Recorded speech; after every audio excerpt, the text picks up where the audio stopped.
Dude. Sorry, I gotta put my Hello, everybody, and welcome to the 252nd episode of Real Hawk Talk. I am Brian Nemhauser, and I'm joined tonight by Jeff Simmons at Real Jeff Simmons on Twitter. Folks, I told you last time we did this that whenever we decide to have a Real Hawk Talk podcast, especially if it's outside of our normal Wednesday evening schedule, the Seahawks treat us all to some big news. And Jeff and I had been talking about doing this podcast anyway, because look, there's been some changes in the draft that are going to affect how things go in the draft. And we want to do some more mock drafts. So guess what? We're going to do some more mock drafts tonight. And we also were like, hey, it's free agency, the first day of free agency. There's going to be some news. And there absolutely was, mostly for other teams. And so we were going to talk about that. And we're going to talk about who's left for the Seahawks, because the Seahawks, they don't do anything on day one of free agency. But they did. And boy, did they do something on the first day of free agency. We are going to talk about new Seahawks defensive tackle Draymond Jones, of the former Denver Bronco, 26 years old, joins the Seahawks, up and coming interior pass rusher. And first, let me hand it over to Jeff. Man, this news just broke 20 minutes ago. I mean, not that long ago. Where were you when you heard? And what went through your mind when you got the news?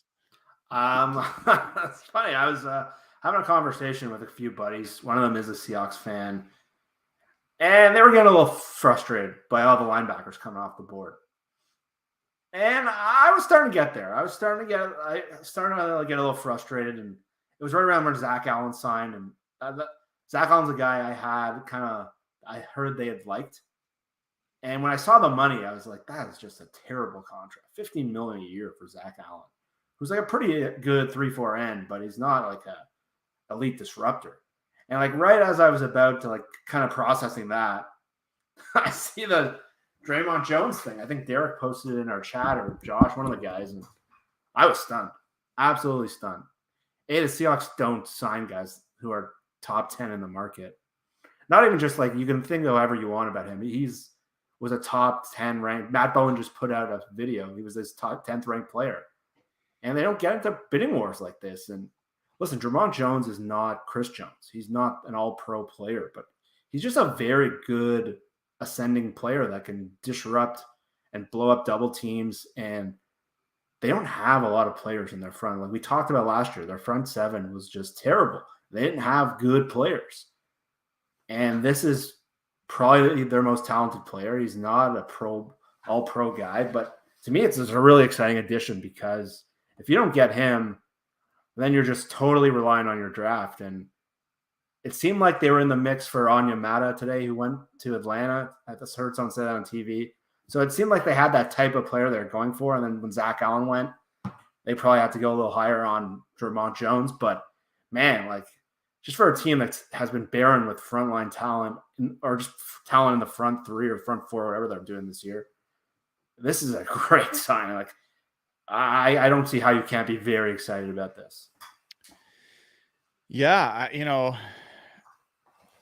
I don't like to be a hypocrite when I can avoid it. I think we all are at times. And I was not that upset, to be honest, about like the Seahawks not being active on day one. I generally believe that teams that are too active on day one are usually in bad shape to begin with, and likely are going to get less than they paid for. A lot of players, like the best players in the league, usually are not available to be had through free agency.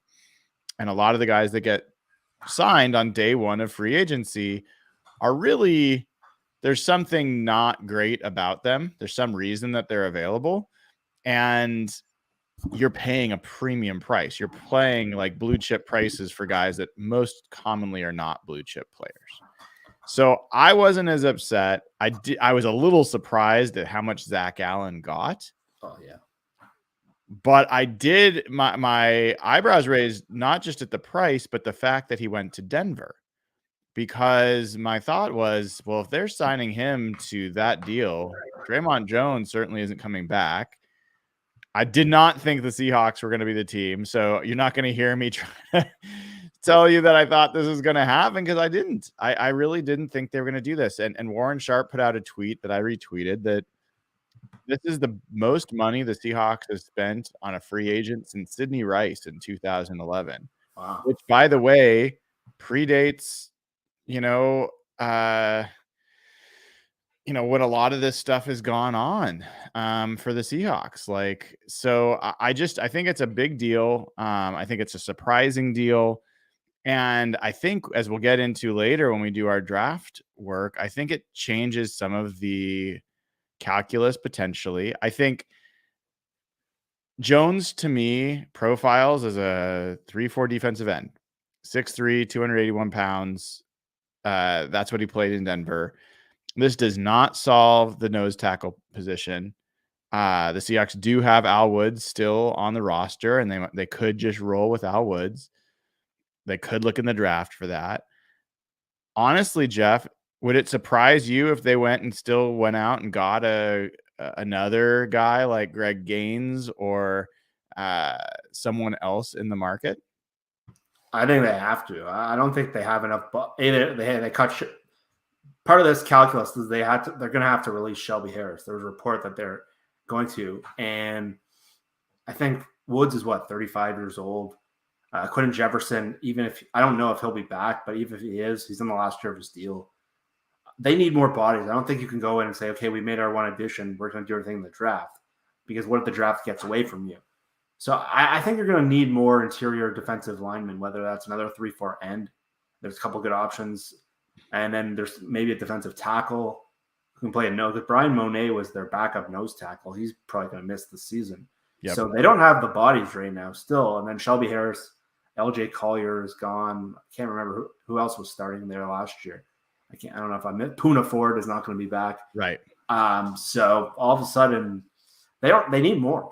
And this, to me, it just opens up a lot of possibilities, and we'll get into the draft later. But yeah, you now have like a quality player as a starting point, which is, to me, it was the only spot I was starting to get a little mad at, Brian, was the linebacker. Some of those linebacker prices were cheap. Like, I thought there were going to be some big, like, obviously Tremaine Edmonds went for like $18 million. I don't expect that, but like David Long was really cheap. It was like $5.5. TJ Edwards was pretty cheap.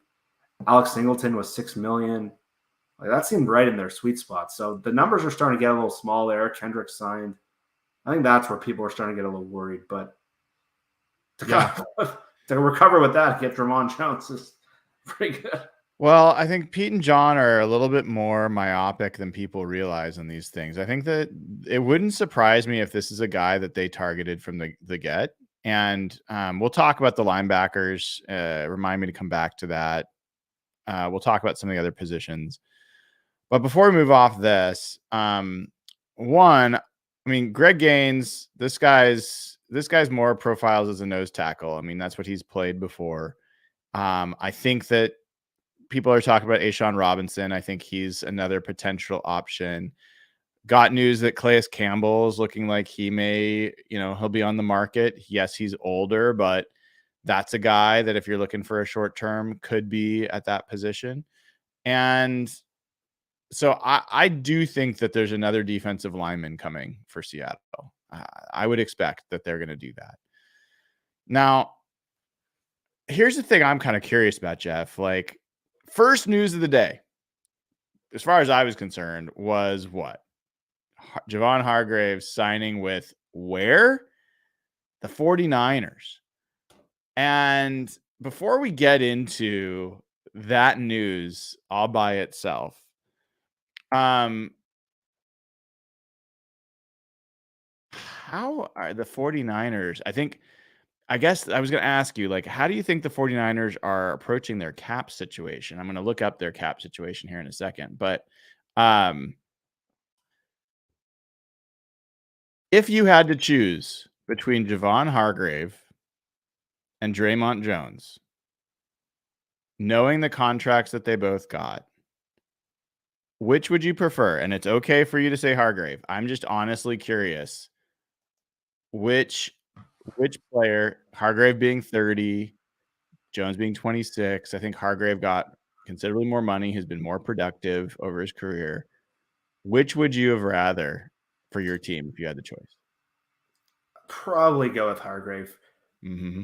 I think he's just a higher tier of player. The age of Javon Jones 26 and Hargrave is 30, and especially at that spot, age curves are really, really important. But I just think Hargrave was like a step above the rest of the free agent class. He's a guy who typically wouldn't hit free agency. Philly just had so many guys, so I would go with him. But it's closer than you think.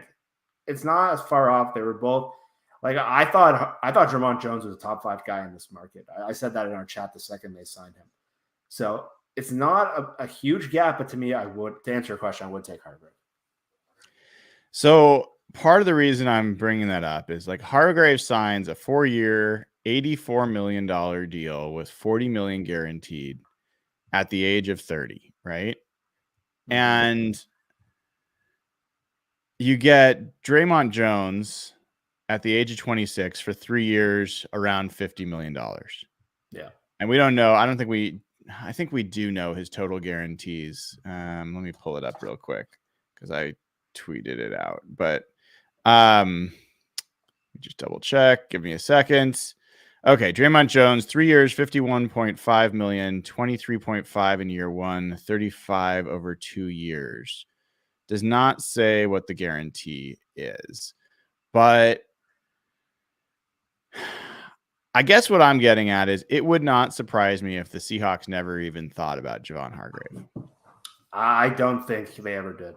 I thought they knew he would be $20 million a year and the age curve. I don't think he made sense for them at all.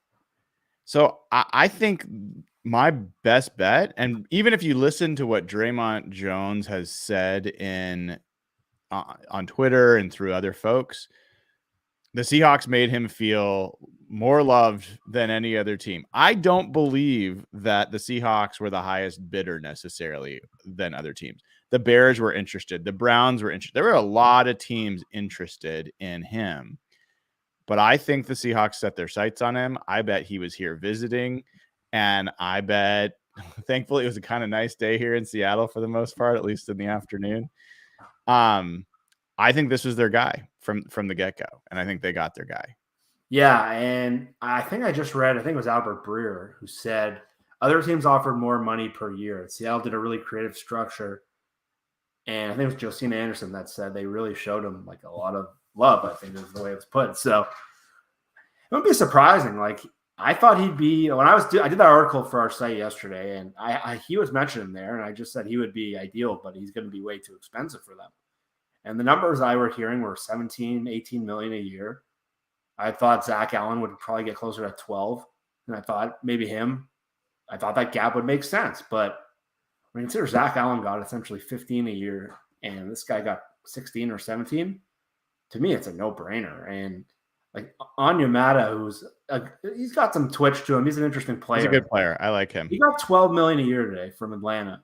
And Garofalo came on TV and said that Seattle was in the mix for him.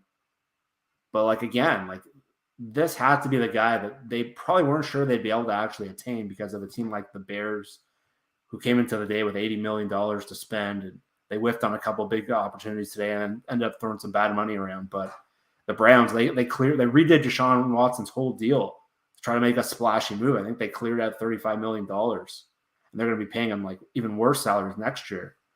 It's a big whiff for teams like the Bears and the Browns. And for Seattle to win that, starting from where they were starting from with far less money, that's a big deal for them because they haven't done moves like this. And I think it says a lot. It's just about where the program is and where it's going.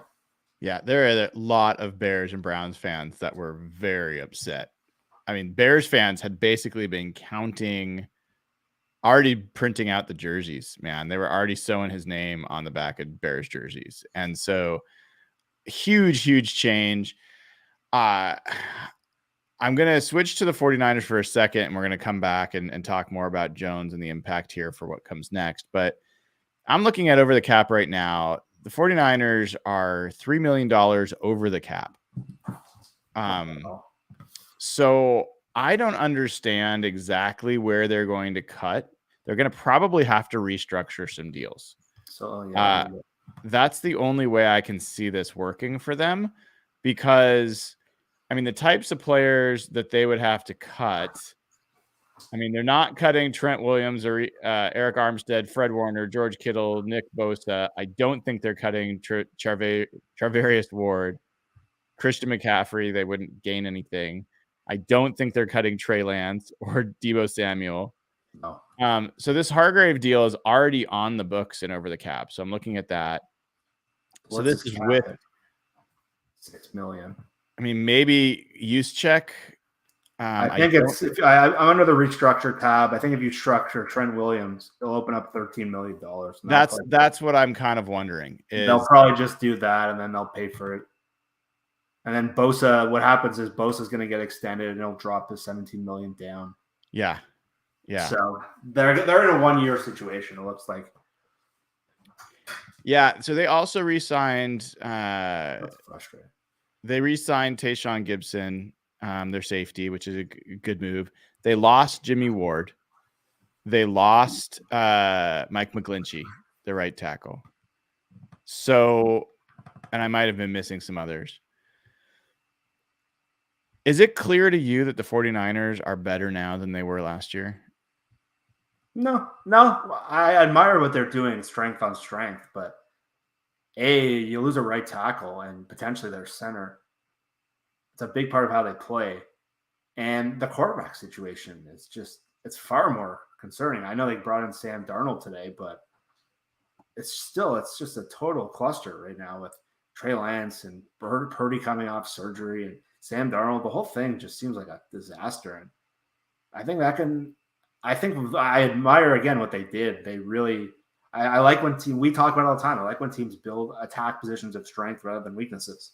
Yep. So I admire what they did there, but they're going to lose a lot of bit players and not role players, and they're not going to get any draft picks either. So they have to get better, and they're going to lose probably Al-Azir, the linebacker, and Charles Omenihu is probably going to leave, and I don't think they'll be able to pay him anymore. So I don't know if they're better. And like a draft capital is really what makes you better in this league. It's the young influx of talent. And without Brock Purdy this year, that team would have been under 500. So it's going to be interesting to see what they do.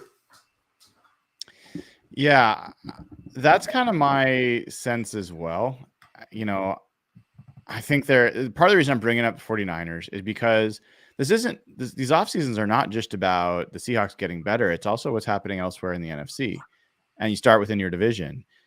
And we already know that the Rams are heading south. Jalen Ramsey trade happened since the last time we spoke. Allen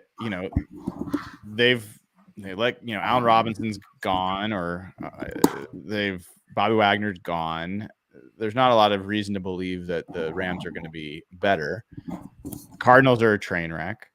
So that really leaves the 49ers, who are clearly the class of the division. And I don't think defense was the reason that they didn't make the Super Bowl last year. No, they played great against Jalen Hurts, yeah. And I think that their quarterback situation's an interesting thing. They signed Sam Darnold today, which we haven't talked about. It's an interesting move for 49ers to make. Probably a smart one, but, I don't know how many games he'll win. And as much as I think the Javon Hargrave move, if I'm a 49ers fan, I'm thrilled. I mean, that defense is going to be so fun to watch if you're a 49ers fan. But I also really wonder about the McGlinchey move. I don't think they've got a good option there. I think there are a lot of tackles in this draft, so maybe they'll get someone good enough, but who knows? It's a big game. They're not picking until what, round 3? Late third. Yeah, so I don't think you're getting a starting tackle. And then I think Jimmy Ward's a bigger loss than people realize. This is a guy that's filled in at safety, at nickel, and their secondary was a problem last year. And so, I don't know the plan yet that makes the 49ers a better secondary than they were. So anyway, I think that's one part. The other part of it, Jeff, is Hargrave moving on is going from one NFC power to another. So I don't know that the Eagles have gotten better today. They did get good news that Jason Kelsey's coming back. And as much as we've seen reports, Aaron Rodgers is leaving the NFC. Tom Brady has left. Who else is rising in the NFC? Like the Lions, maybe? The Lions. Carolina has an interesting thing going on, but they got a rookie quarterback with no skill players at all. Yep. I think the Saints are going to be solid, but I don't see like a ascending Super Bowl kind of team. I think they just have a higher floor with Derek Carr. The Bears have a good thing going, but that's a couple years away. I think the Bears are actually pretty well set up to kind of mimic what the Eagles did if they get this draft right. And that's not going to happen for 2-3 years, though. Yes. Until they get 2 firsts next year. This year, they're still probably going to suck. Outside of that, like Dallas is kind of riding its last legs. They haven't added anyone. Their coaching situation seems problematic again. The Giants, that contract with Daniel Jones, I think that's going to start holding them back. You're right. San Francisco right now is them and Philly are the team to beat, and then there's just a ton of room in this NFC to grow. The Bucs are basically giving up on the season. Yeah. Yes. I mean, if I look at, I'm going to quickly look up all positions that have signed so far, and I'm going to look at the NFC, right? Like Derek Carr to New Orleans, does that scare you at all? Like, not me. No, I think it raises their floor. I think they're low. Probably takes them from 7 to 9 wins. Tremaine Edmonds going to Buffalo or to Chicago is a good one.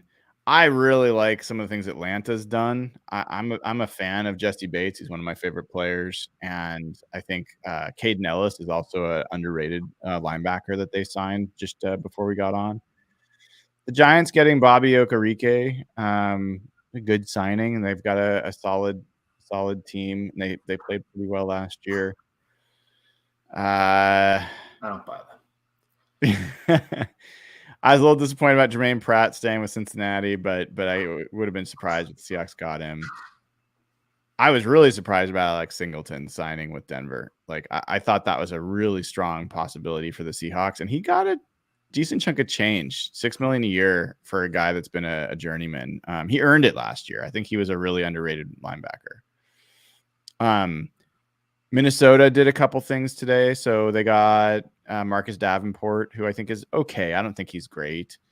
Who else? I'm just running through this list. I have a list going too. Like nothing that interesting, man. Like no, it was Denver spent a lot of money, but they're in the AFC and right. A lot of what they did, I don't think it's that impactful. So I mean, it's a weird free agent year. Like there's no edge rushers who have signed. There's no receivers who have signed. Like there's been a couple of right tackles and defensive tackles. There's just not the real impact's going to come in trades in the draft. So Seattle to be able to add one of the few impact guys who's 26 years old, to me, that's very meaningful. Agreed.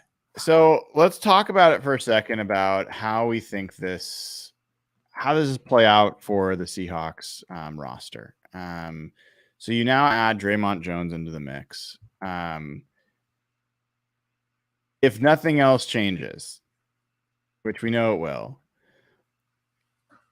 we're looking at what? We're looking at Al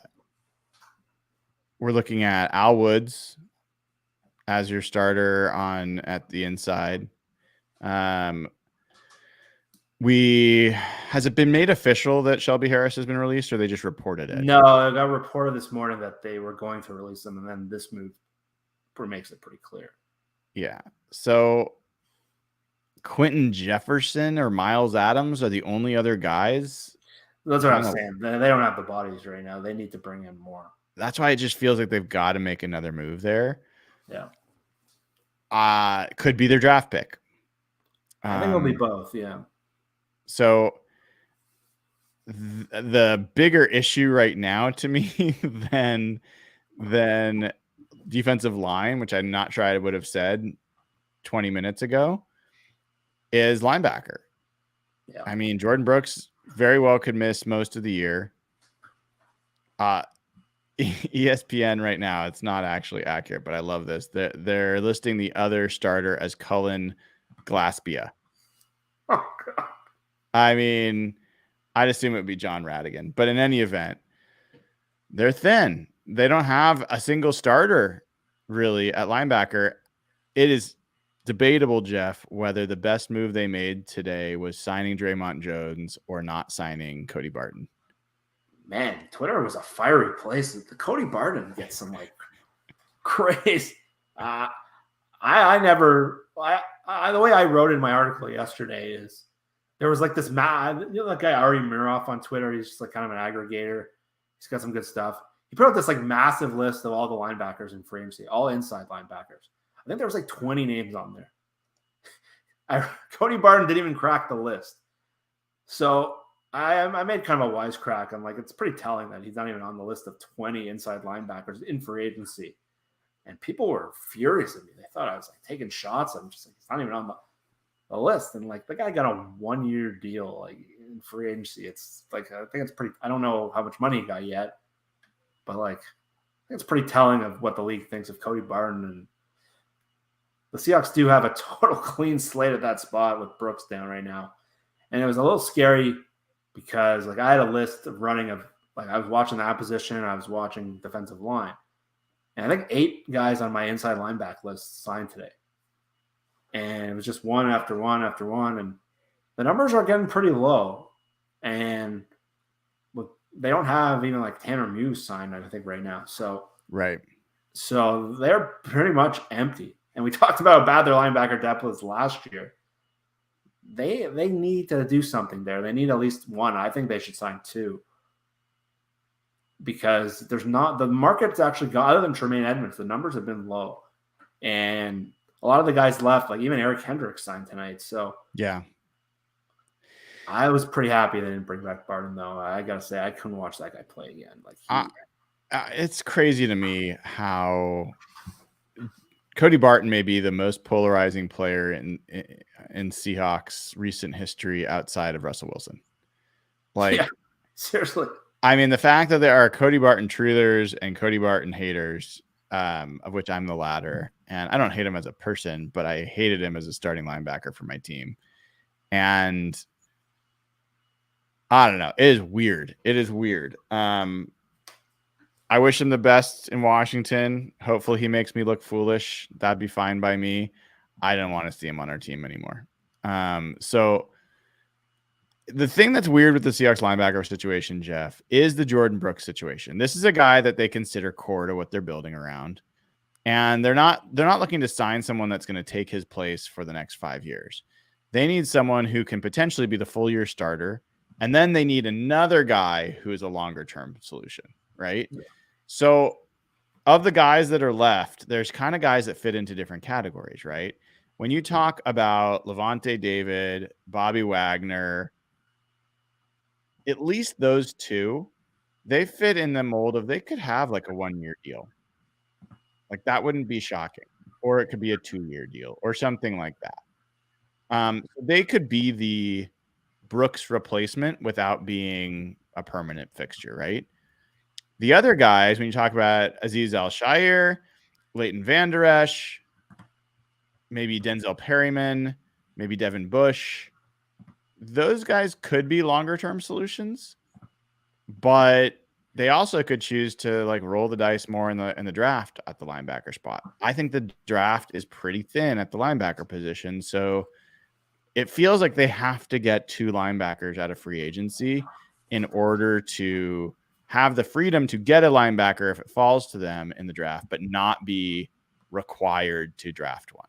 That's exactly how I see it. The worst thing they could do is kind of do what they did with LJ Collier a couple years ago, where they trade Frank Clark away. They were waiting till after the draft to sign Ziggy Ansah because of that comp pick thing. And they were so desperate for a defensive end that after all the defensive ends went, they needed one so bad, they overdrafted Collier. And if you remember their press conference that night, they were just moping. They just had this look in their eye, and they knew it right away. And he's obviously been a lot worse than anyone probably imagine, but you don't want them going into this draft. It's not a great inside linebacker draft. There's some intriguing guys, Henley from Washington State and Drew Sanders, and some guys we'll probably talk about a bit later, but I really don't think you want to be in a spot where you're trying to reach on one of those guys. I think you could really waste an opportunity. With this team has a lot of needs. Like, we saw a lot of good things last year, but they still need a center. They still need a third receiver. They might need a tight end. They might need more defensive linemen. Like, this is not close to a finished product. Like, they're still in the early stages of kind of putting that up to where we can talk about them right next to San Francisco. So I don't think you want them in a spot where the draft doesn't come to you and you're reaching. That's where they've made huge mistakes. So I'm with you. I think you got to come out with 2 linebackers and then a drafted one. And that's where an older player does work, because you have Brooks next year. You don't want to have to rush him back or whatever. You can transition him, have him take the time he needs. If you sign a guy to a 1-year deal and then draft a guy, you're kind of set up both ways, and you have guys to play now, and Bobby fits that timeline. Alante David would be really, really good on that timeline. I don't know if he'll be coming to Seattle, but I thought Eric Kendricks was a guy that would have made sense. Alazir from San Francisco. There's Drew Tranquil can play in a little bit in a pinch. He's more of like a blitzing guy. But they can't go into a situation where, like, you have to take Drew Sanders at 20 overall or something. That would be a disaster. Yeah. So I think I'm just laughing at some of the people celebrating Barton being gone. That's how I felt, man. So I don't know. I haven't put out there. I don't think it's completely crazy. I don't think it's likely, but I don't think it's completely crazy to think the Seahawks could end up with Levante David and Bobby Wagner. I don't know exactly how they're going to be looking at the linebacker position. David can play more of a weak side linebacker. Bobby is a more off-ball linebacker in general. But anyway, I think that's possible, not likely. I don't think that's the perfect fit. I think something like Bobby and, one of these other guys, Devin Bush, I'm kind of surprised he didn't go day one. Former early pick, has not been great in the NFL, but I kind of feel like I'm trying to look of the guys left. I think, Leighton Vander Esch. Actually, the thing that I would guess, if I was to guess right now, I think Bobby Wagner and Azeez Al-Shaair would be possible. That might be too much, but I think that's possible. Yeah, and Bobby's market, the Chargers were a team that had been linked to Bobby. They signed Kendricks, who's similar point of his career, similar. I think they were drafted a couple of years after each other, and so I think it's really Dallas and Seattle for Bobby, and Vander Esch, Wagner. They're both. I think one of them go to each team, and then if they re-sign Vander Esch, I think that kind of puts Bobby right back to Seattle. Probably puts him right in the price point, and then. Yeah, the other guy would be a great pairing with him because he's a younger guy. He's got faster legs and gives you some speed. And he's an ascending player. So there you don't have to draft the guy because then you can pair him with Brooks next year. Right. It really kind of fits the timeline of the team. And if you do draft the guy, great. You have more depth. But I think that's the best way to handle that spot. All right. Well, so I think we'll start transitioning to talk about the draft here in a bit and do a couple mocks. There's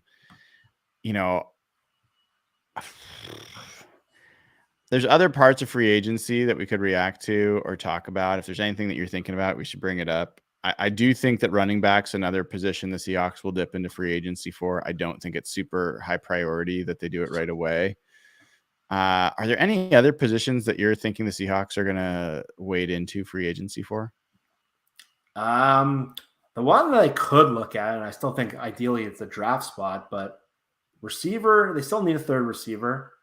The weird thing, not a single receiver signed today. I don't think that there's been any free agent year. You nailed it in your article. It's a terrible receiver. It's terrible. So maybe you can get like a Juju Smith-Schuster or something on the cheap or something like that. But that's an area where I would say, like, just don't touch those guys. They're not good players. It's just an ugly position group. And it looked like the league didn't react to it. They didn't pay these guys today.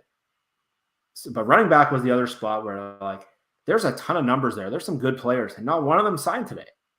So it's like Rashad Penny. I don't know how much people get excited about that, or Donta Foreman, or like Damian Harris is a guy who I've liked, and like I don't think he's going to have a huge market. That would be a really good guy. One of the names on here. Yep, one of the names that came up, Adam Thielen getting let go by the Vikings. You have a negative reaction there. Why is that? I just feel like the Seahawks have signed that kind of guy so many times, like Braylon Edwards, and he can't really run anymore. And like I almost like Jarvis Landry better than him. Interesting. So did Thielen like really drop off? Like he looked slow last year. Like I'm looking at I'm looking up some of his numbers because I was a little surprised. I hold him in pretty high regard. Yeah, he is almost 33, so he's definitely up there in age. And yeah, his PFF grades dropped quite a bit. I don't know, man. He feels like he could be a really interesting slot receiver for the Seahawks. I don't know if he's played that role at his height. That's not typical, but it's more of an outside guy.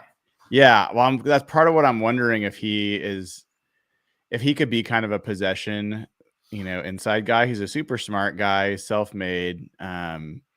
Maybe not. Maybe like he did pique my interest a little bit because he won't be that expensive and he is older and he's not a. Yeah, so I'm kind of curious about that, but it's probably for all the reasons you mentioned, not as likely. Should we get into the draft and start figuring out some of this through that? Yeah, because listen, that trade that happened Friday or whatever, that really changed things for the West. Why don't you start talking about that as I get us set up for the So, if anyone who's been listening to me, and I started kind of on this when around January when we dropped to the 5th spot, I said the one thing at that point I was not even thinking about quarterback for Seattle. I'm still not sure I'm there, but the one thing Seattle needed at the time, it looked like a 2 defensive player draft. The one thing Seattle needed was someone outside of Indianapolis at 4 to trade up to number 1, because that shifts the numbers, because the Colts, the Texans, and now the Panthers are all going to take quarterbacks in the top 5. So before, if say Indy and Chicago swapped, Chicago's going to end up with one of the defensive guys, Anderson, Carter, or even Tyree Wilson, who knows. But a couple moves that happened today even added further to this. I think like Houston struck out on Jimmy Garoppolo. They ended up signing Chase Keenum, who's like a perfect guy to put with a rookie quarterback. Indianapolis hasn't signed a single player in free agency. They're getting ready for a rookie. Carolina, they made the move. So that changes the numbers. If you're one of those people hoping for Will Anderson or still on Jalen Carter train, this is a huge development for the Seahawks. Yeah, well, let's get into it, Jeff. Folks that have tuned in before to this will know how this works. For those that don't, we are going to go through and we'll do a few of these. We will probably not go as long as we did last time. Although it get a little addictive. And probably the first time through, we are going to talk a little bit more about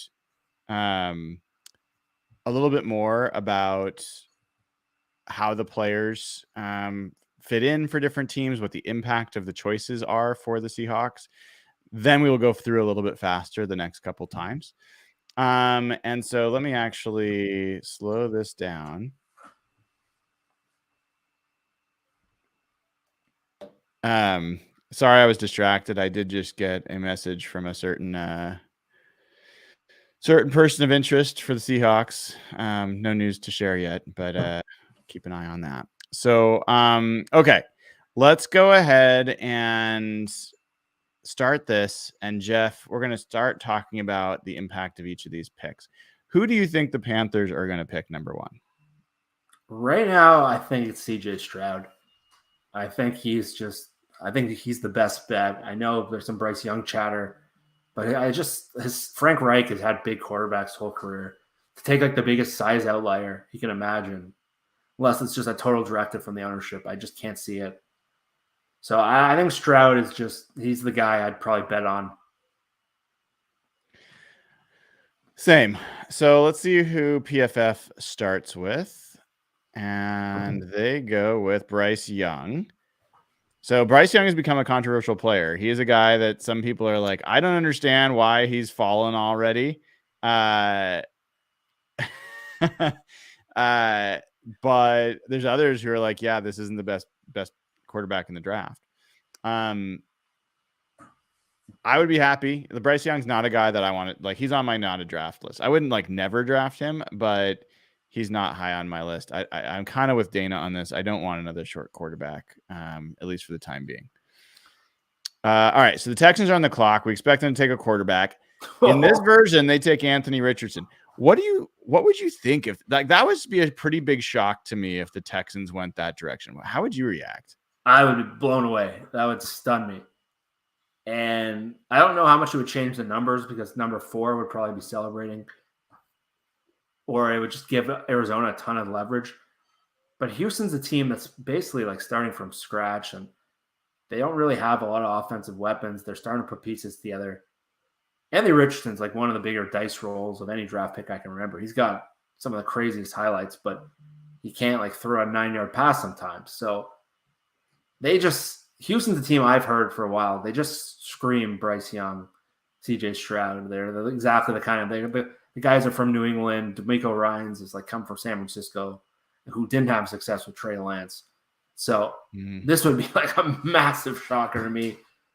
I think he's more likely almost like a 1 than 2, if we're being honest. But listen, there's way too much time between the draft and now, and I think it's one of the worst parts of the league. And people I can definitely see convince themselves into something like this. See, I think this is not a crazy thing. It's not crazy that this could happen. Like if you're Houston, you have the farthest to go. This guy has the widest error bars of any player in this draft, potentially. He could be maybe the best player in the draft, but he could also be a bust. I don't think you feel that way about Bryce Young. You're probably going to get someone pretty decent there. I don't think you feel that way about CJ Stroud. But Anthony Richardson, he may end up being the best. He might be an MVP caliber quarterback. I'm not sure that we see another guy that has that for sure as a ceiling. So it could be something that the Texans roll the dice on. That would bring up the Cardinals. 2 quarterbacks gone. We all assume 2 quarterbacks are going to be the first 2 picks. Do you expect the Cardinals to stay where they are? Do you expect them to move back? If this is the scenario, I would expect them to move back. I think Indianapolis, I think the Raiders, and Atlanta. Maybe Tennessee. I think there's 4 teams. If CJ Stroud's sitting on the board and you can get ahead of Indianapolis, I think Arizona has a huge leverage point. Again, they're just a total clusterfuck franchise, so I can see them just being like, we're gonna take our guy.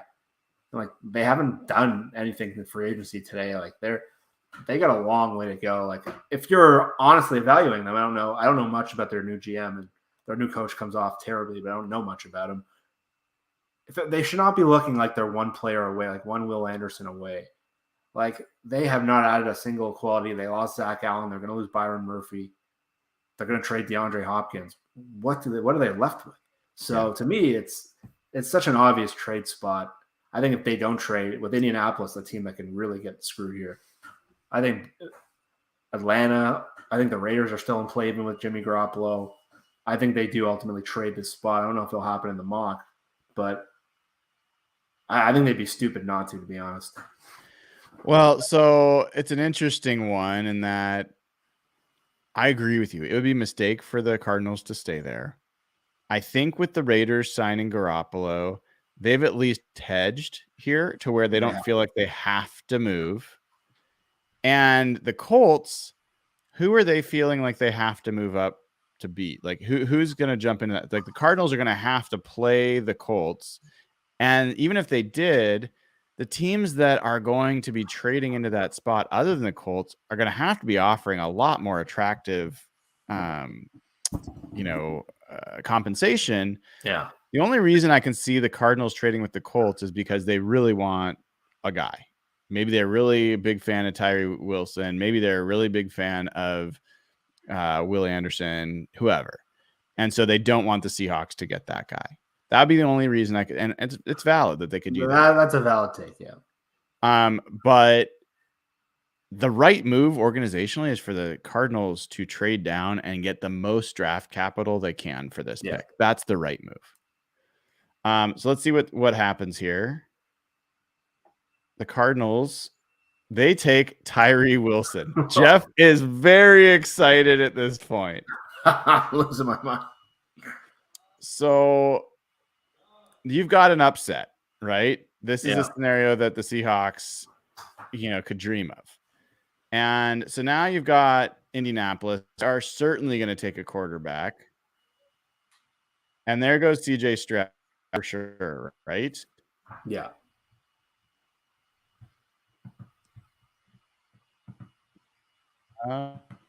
Is it frozen there?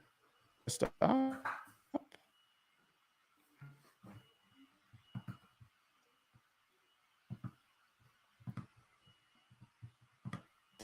Did everything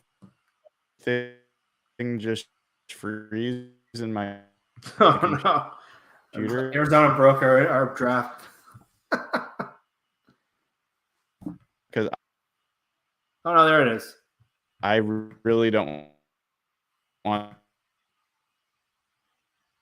this draft to stop.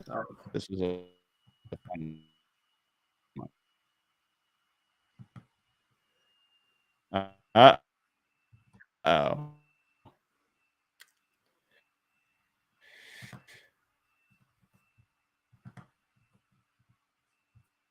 Hold on. Oh man. Usually I'm Jeff. It'd be such a bummer if this. Oh, there you go. Oh, CJ Stroud. Okay. We knew it. Yep, we're back up and running. It just took a little while. All right. Yeah. All right, we got through it. Okay, perfect. So CJ Stroud goes to Colts.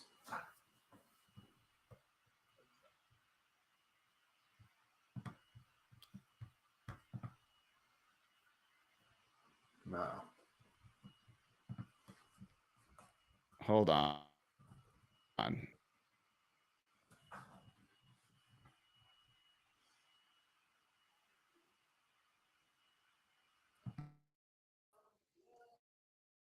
We're getting, I think, some bandwidth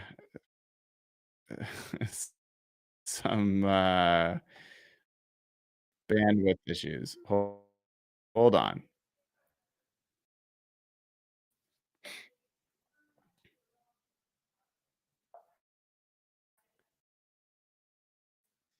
You still with me, Jeff? I am still here.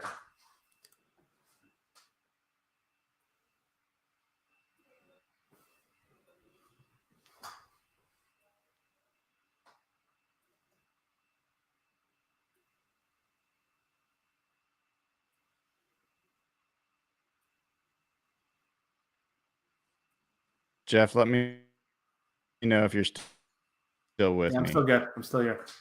I am just whenever you talk. Having some technical. This is like bizarro world for me. I'm the one who's usually go through the internet problems.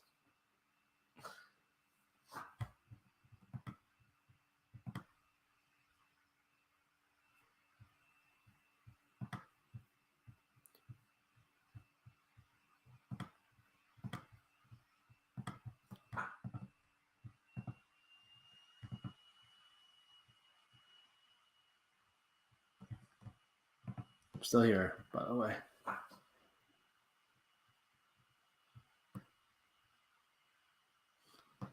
Well, Brian is logged off for the foreseeable future. Hopefully he can get his internet resolved. I will keep you occupied in the meantime. So the question I would have now is sitting there at 5, and I think this is a realistic scenario because I've heard Arizona does like Tyree Wilson, and I could see them just totally getting into him. They're their 4-3 defense. Or if they trade, say, to Atlanta or the Raiders do trade up, some people think they're in on Jimmy now. I still wonder, especially say if Stroud makes it there. But I think Jimmy is a perfect guy to tie with a Levis or a Richardson. But either way, say that they take Tyree or they take one of those guys. Now it becomes just a really interesting spot for Will Anderson versus Jalen Carter, because clean off the record, Will Anderson is like one of the safer bets you can in the draft, right? He's blue chip player, like best player in college football in 2021. Took a bit of a step back this year, but I imagine he was preparing a little bit for the draft. He would have been a better pick last year than Hutchinson or Kayvon Thibodeau, who were very good pros last year.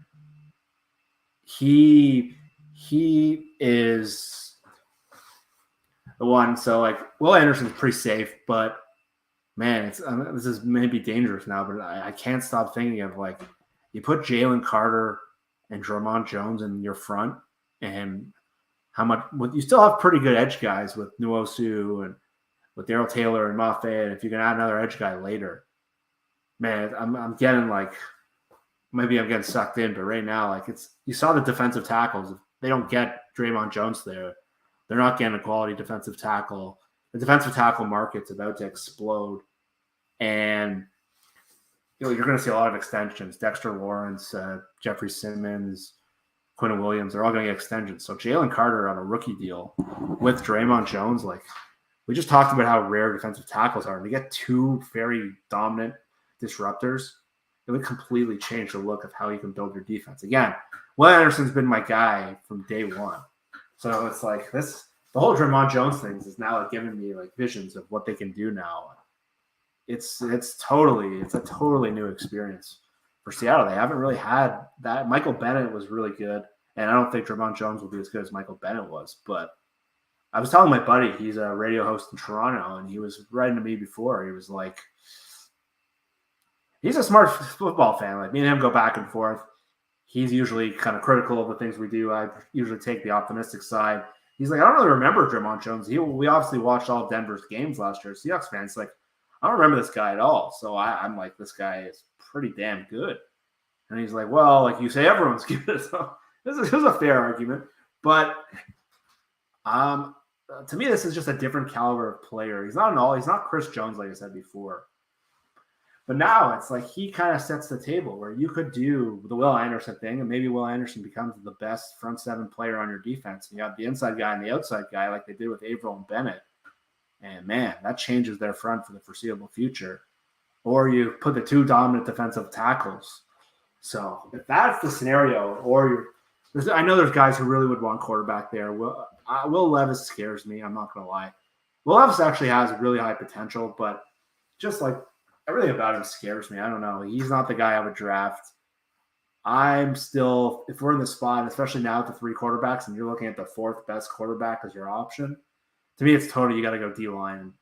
You got your one piece today, but I don't think that's enough. I think you need that blue chip draft pick. And all of a sudden, this group, which looked so bad last year and really hasn't been good since really the end of the Legion of Boom era. They had Clowney, they had Clark, but every year they were changing out their guys and they didn't have that stable like team building exercise. Now you have potentially Draymond Jones with one of Carter and Anderson, and Carter is just like the biggest wild card now in the draft because he's got off-field issues. They're going to have to evaluate him. He's got the situation that came out at the combine. But even before that, there were questions about how much does he care? Is he the hardest worker? So, man, this is just a fascinating pick. And I'd be curious what Brian would think. Like, probably 5 hours ago, 3 hours ago, 2 hours ago, I would have said Will Anderson 100%. But this signing here makes me wonder, like, if you can get an edge guy maybe at 20 or maybe in the second round, pair them with those two defensive tackles, that makes you just almost a rare build. Man, it's a great question. Because I know John Schneider's going to love Will Anderson. He's not the biggest, most physical guy. And I know that's something they've talked about. But he's just like a clean, good football player, like really high football character, not personal character. It's like a guy Nick Saban raves about. So it's pretty wild. I thought that drop to 5 really took them out of this Carter versus Anderson thing. this trade up and the possibility of Arizona trading down or taking Tyree Wilson like they did in that mock is now changing Seattle's equation. And I think both these things have really made their spot beneficial because that drop from 3 to 5 could have really forced them to reach, forced them to trade down. There was that Seattle to Carolina natural trade fit, Seattle to Vegas natural trade fit. Both of those feel like they're kind of gone now. So I think Seattle's going to stick and pick at 5. And if Richardson falls, then we have a really interesting conversation. If not,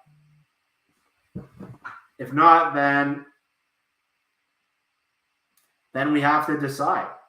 And I can't believe we're going to have a possibility of 5 where you're going to go Anderson or Carter. And then the reason Carter, I think, has to be in play, I know the off-field stuff is terrifying. Because you can get defensive ends throughout this draft. It's the strength of this draft. I know Will is definitely the top guy. But like the drop-off of like a disrupting defensive tackle, you're not really getting – there's a guy Brian really likes, Cansey from Pittsburgh. He's a possibility at 20, but he's a smaller guy. And Cansey and Jermaine Jones would be a pretty interesting mix, actually. That's when I imagine me and Brian are going to come up with a scenario. And Brian, by the way, is restarting his system. He will be back.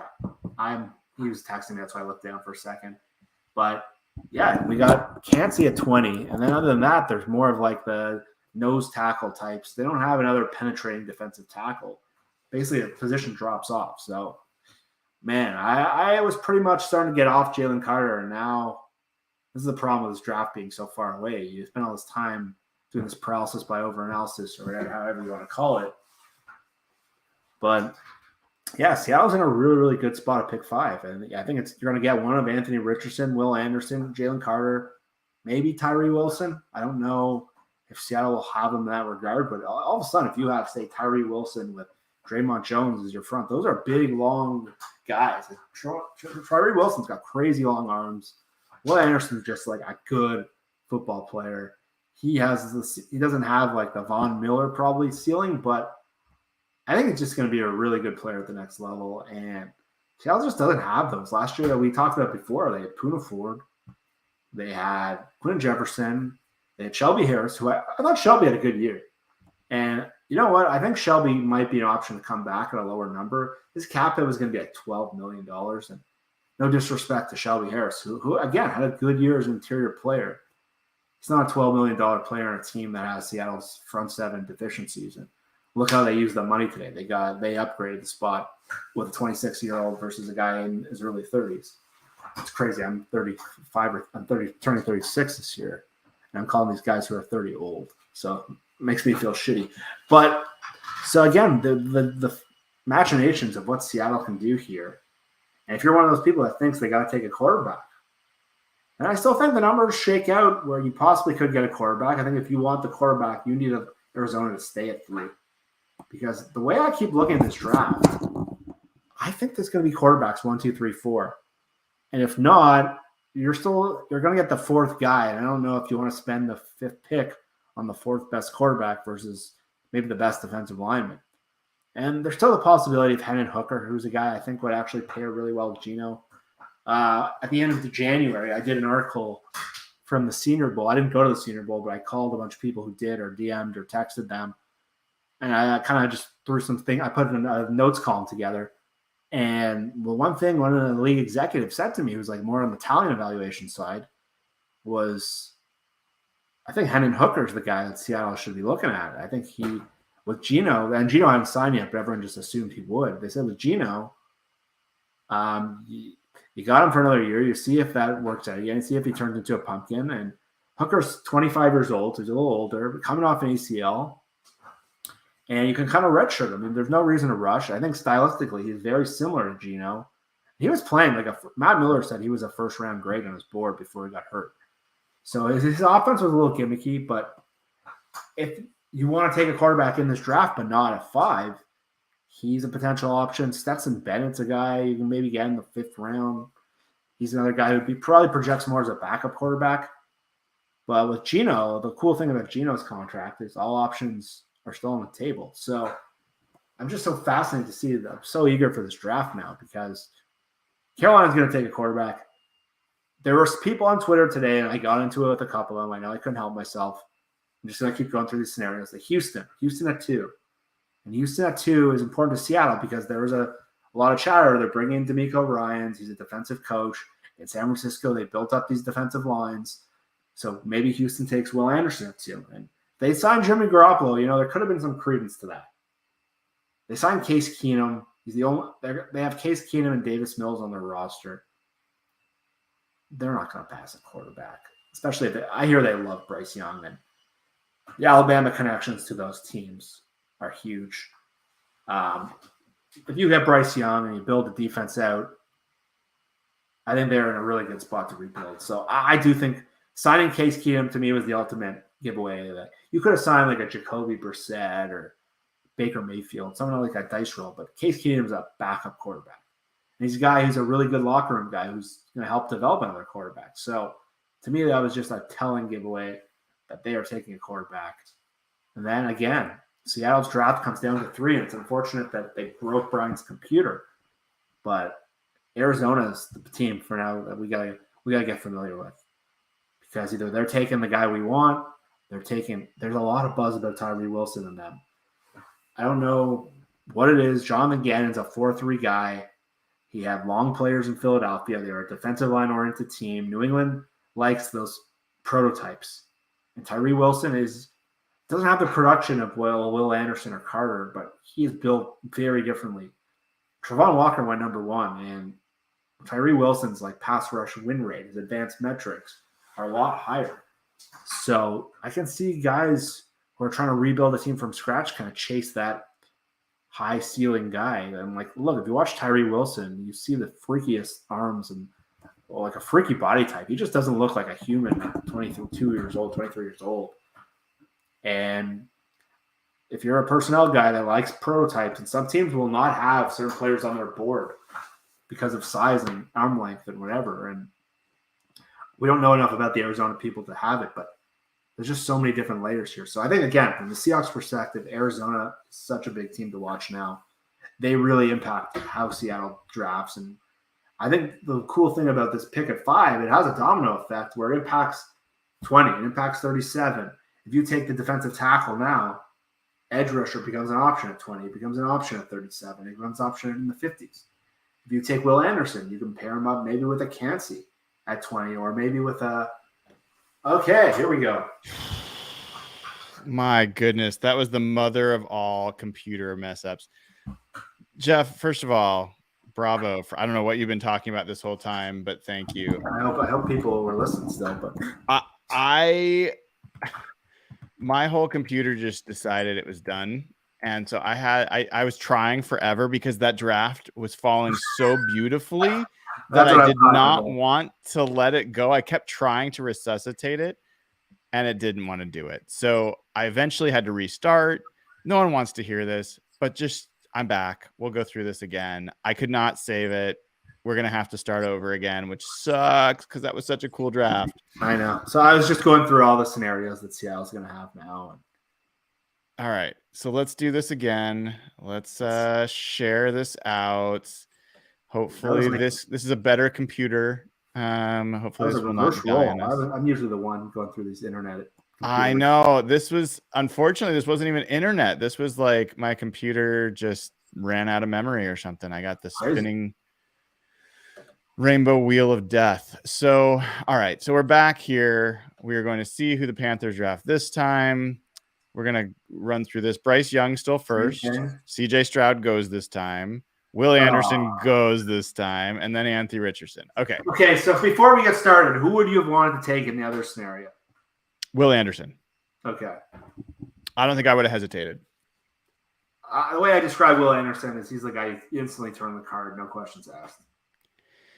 Yeah, that's kind of where I feel on it. I mean, I think that especially with the Draymond Jones signing, I think that the interior line is not quite as much of a train wreck as it was. And if you could pair that with an elite edge rusher, and you pair that with Darrell Taylor and Uchenna Nwosu, then you start having something interesting. So I think he's the best bet there. He is now gone, though, in this version. in this version. So now you're sitting here, but you do have Jalen Carter, Tyree Wilson. You've got some quarterbacks. You got a quarterback available. What do you do here? Okay, so this is what I talked about before. I'll say this comes down to off the field stuff, but I'm taking Jalen Carter. And the possibility of having Carter and Javon Jones as your interior players for the foreseeable future is just a massive position of strength we haven't seen. And there's other edge guys in this draft where you can really build this unit up. And I said the whole Javon Jones thing just changes the equation for me and almost opens up Jalen Carter a little more to me, because now just pairing them, because putting Jalen Carter with like Ashawn Robinson, if that was the only guy they signed, it's fine. But now you can have we've talked about what one defensive tackle can do. Now if you have 2+ defensive tackles, that completely changes the build of your defense for the foreseeable future. It's something I'm a lot more excited about than I would have maybe 2 hours ago. I'm kind of with you on it. It feels a little different there. There's some mock drafts I've seen, Jeff, where people have them sliding into the teens now. So there is like this unreal scenario where the Seahawks go a different player early and he's still available at 20. Yeah. Or a position where they could trade up to get him at like 17. Yeah, that would be. Unfortunately, the simulator is not going to let us do that. No, it's not going to. So let's go ahead and take Jalen Carter at this position. I am curious about trade downs with if the Seahawks did trade back to the Raiders, why would the Raiders trade up? Is there a quarterback in this situation? They would have to view Will Levis. But do they even need to? Are they worried about the Lions drafting Will Levis? Yeah, I think they have Jimmy, and that's what gives them the hedge. Like, they don't have to do that. So unless like Atlanta, maybe if Atlanta wants a quarterback and they love Will Levis, it would have to be Atlanta or Tennessee. Yeah. So, and if you start dropping down that low, you are lowering your chances precipitously of getting Tyree Wilson or Jalen Carter. We just talked about defensive line, and now all of a sudden you have 2 defensive tackles. Yeah. It's just a totally different look. Yes. All right. So let's go ahead and take the controversial Jalen Carter here. We're going to move the clock going a little farther. Tyree Wilson does go. The Raiders don't even take a quarterback. Will Levis ends up in Atlanta. Weatherspoon to Chicago. Quentin Johnson, Skoronski. Still love that draft we did. Yeah. Paris Johnson, Miles Murphy now goes off the board. Brian Branch climbing up there. Joey Porter, Lucas Van Ness, Deontay Banks. There's your boy. All right. So the Seahawks, this seems to be a very common scenario, at least in this situation, in this mock simulator where Kalijah Kancey is available. You've taken, at this point, Jalen Carter, and you've signed Draymond Jones. I don't know if Kalijah Kancey is a fit anymore. Yeah, you probably don't need 3 D tackles. Now, having said that, I might be more excited about a Tyree Wilson, Kalijah Kancey plus Draymond Jones scenario than what we just kind of considered. And that's the thing, because here you're looking probably at Nolan Smith. That's the name that comes to mind for me here, right? And because I don't want to take receiver here. So I mean, your other options that you could consider, we talked about receiver. I think that's the scenario: is Carter and Smith, the Georgia teammates, better than Tyree and Kancey? Yeah. So we kind of inverse it there. We could look to trade back. Is any part of you thinking like, hey, we could trade back from this pick? The problem is, no, I think I'd want to take him there. That's kind of my thought as well. So we're going to take Nolan Smith. I think this defense just got a lot better. Yeah. Potentially. Like Draymond Jones, Nolan Smith, and Jalen Carter. So Kancey goes at 23. Osiris Torrance goes at 26. It's kind of interesting to see where some of these players you and I like go. Ringo goes at 29. Hyatt's an interesting player. Cam Smith's gone. Drew Sanders goes. Yeah. So, that's a guy you and I both have some interest in. Kincaid goes, Trenton Simpson goes. So some of the linebackers are now off the board that I think we like or are interested in. Yeah, so we probably don't need defensive linemen here. Well, yes or keep no? adding. Like you could go Mazzy Smith or Ika here and have your defensive tackle. You could basically start building the young defensive line. Yeah. I don't think you need Adebawari. No, I think Carter and Jones become your two ends in 3-4. You could go center here. We don't need Thule. No. That's a guy that you and I both like.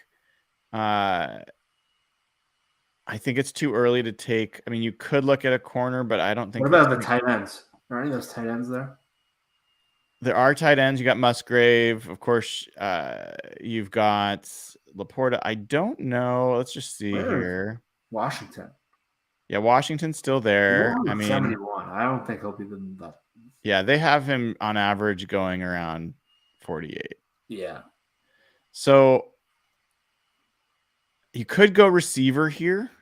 Yeah, Downs is there. You could go guard here. Mm-hmm. I don't think they would. You could go center here.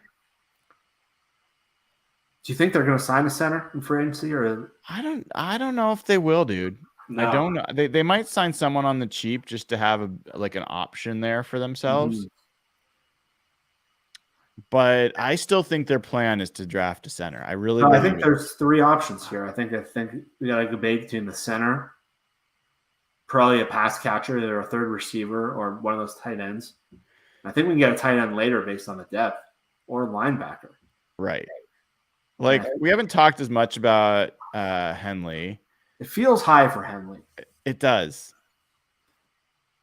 It does. I feel the same way. Because, I think in the real draft, Schmitz or Whippler would be a really logical pick here. Who do you think would make the team the best if they drafted him here? I think Schmitz. But let's go ahead and do that, even though this doesn't follow their ratings. Yeah, it doesn't follow their rankings. They won't like it. Let's go ahead and take the center. Because now all of a sudden you've built your defensive tackle up. Your offensive line now has Cross, Lucas, Schmitz. And on defense, you now have Draymond Jones, Jalen Carter, and Nolan Smith. That trench. Because in this scenario, your next pick is 14 picks away.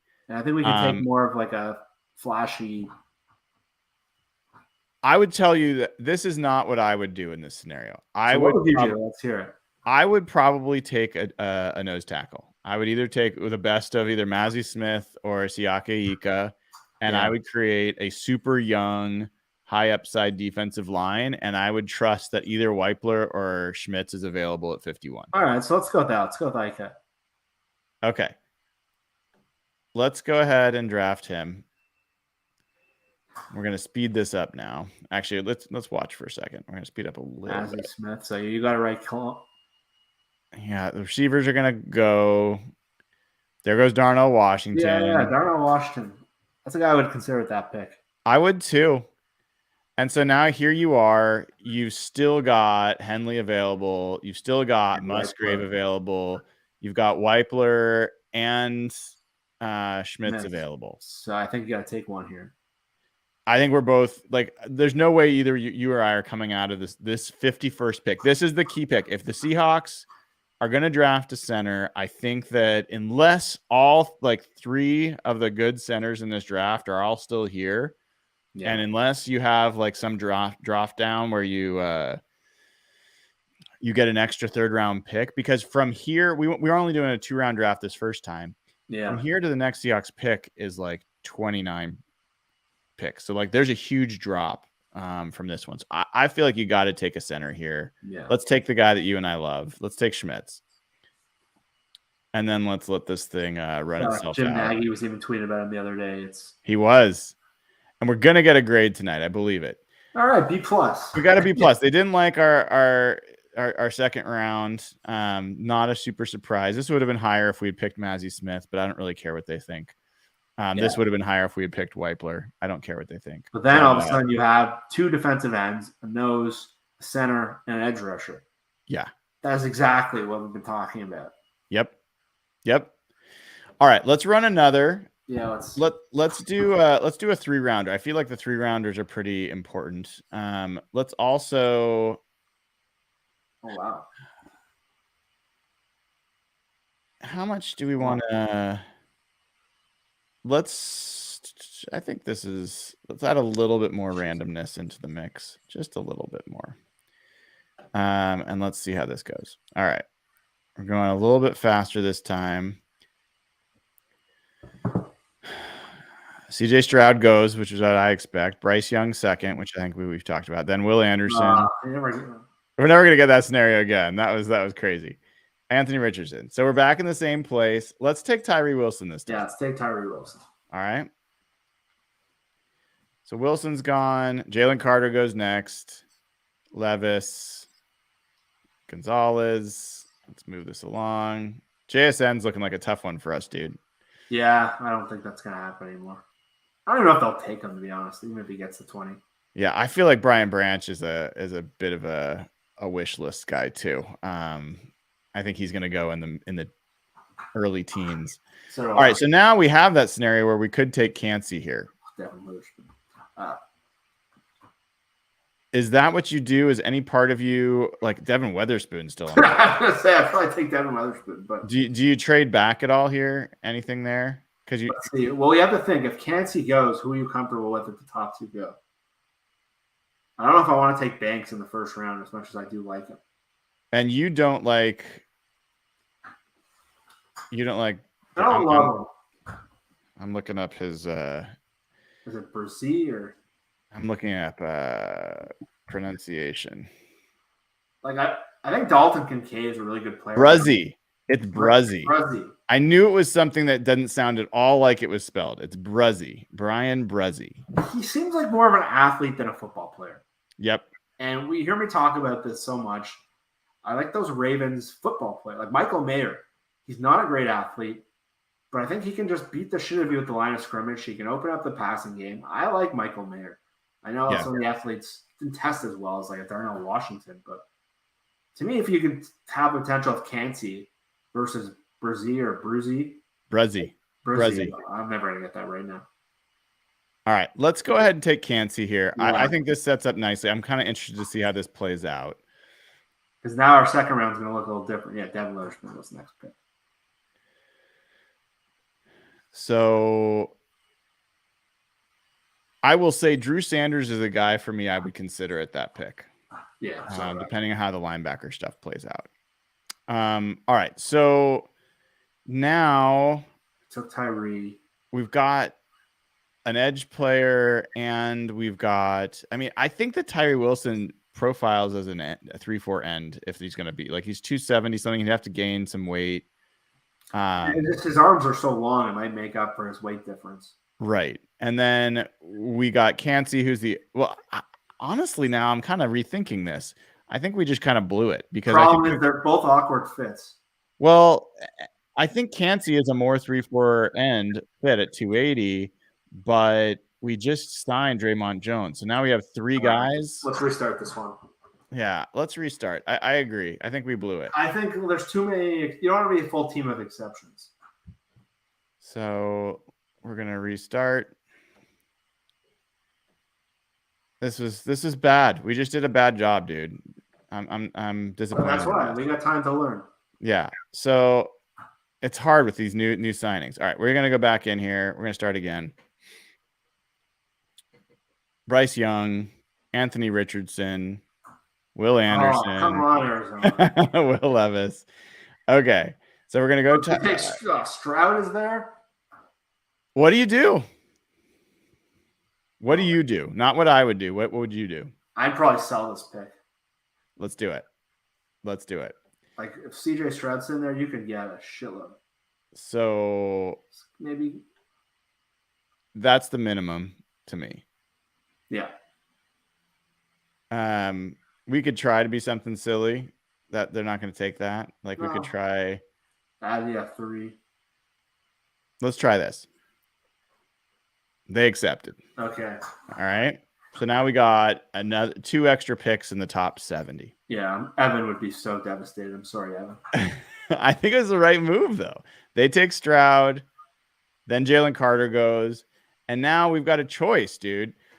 I got to say, like right now, the way I'm starting to think with Draymond Jones and with some of the guys that keep falling to 20, I am Pete Skoronski here. Just take the biggest possible guard. I think that guy helps this team more than the other guys that are on the board. Yeah. Like we were talking about it with San Francisco before. To me, the best way to win is not try to fill weaknesses. We saw you say it every year. It's the team with the best position group. And Philadelphia, you saw it, their offensive line and defensive line were the best position groups in the league. They should have won the Super Bowl. And with Seattle, when they've won, this gives that offensive line with the 2 tackles and just you saw what like Mike McGlinchey went for today. We have Abraham Lucas at $1.3 million for the next few years. To create this massive position of strength, not only that, it's going to be cheap on the cap. I think that's a huge, huge team building advantage.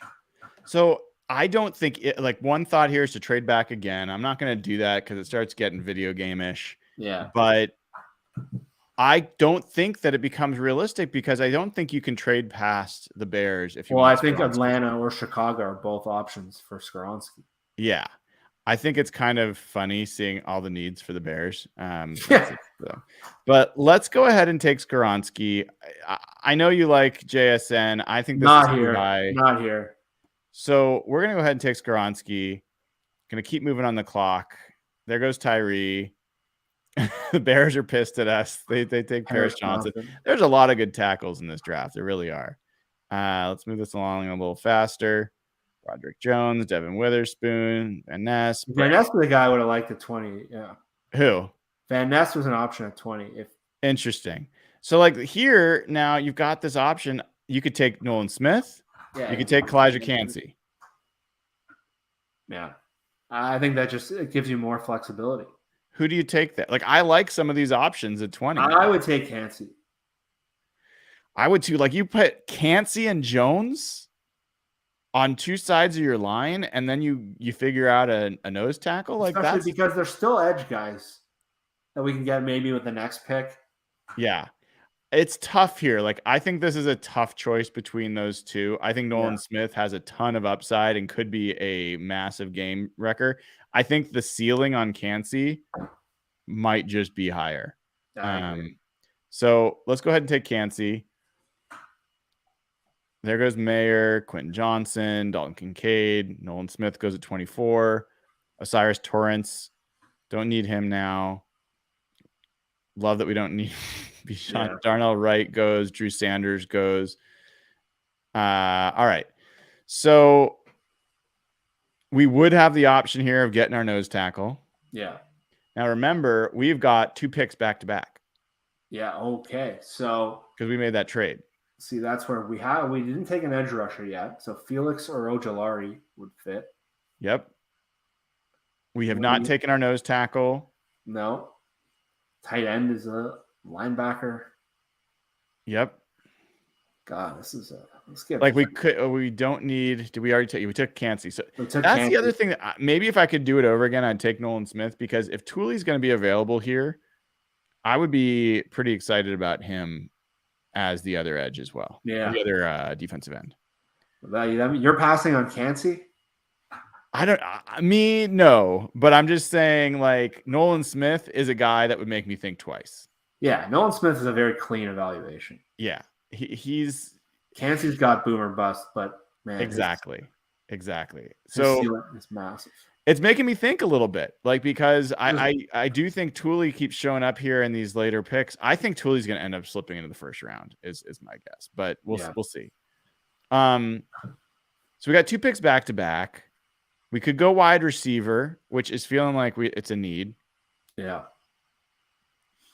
I think we could go linebacker. We could go tight end if we wanted. We could make one of these picks Darnell Washington.